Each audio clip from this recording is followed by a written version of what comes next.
Petroleum مصنوعات سے متعلق اسحاق ڈار کا بڑا اعلان، وزیر خزانہ کے 3 بڑے اور اہم اعلانات کیا؟ حکومت نے ٹیکس ریٹرنز فائل کرنے کی آخری تاریخ بھی بڑھا دی۔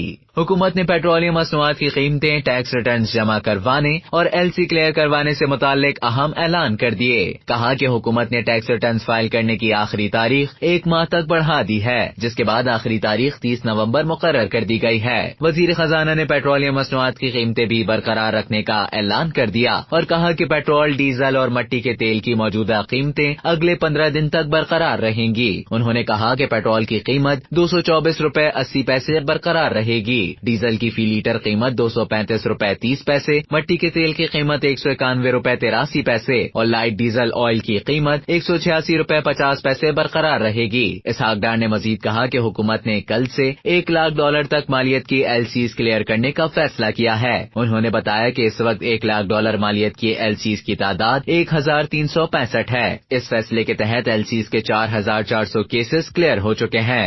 $1 لاکھ مالیت کی ایل سیز کلیئر ہونے سے 5765 کیسز کلیئر ہو جائیں گے، باقی 2200 کیسز بھی جلد کلیئر کر دیے جائیں گے۔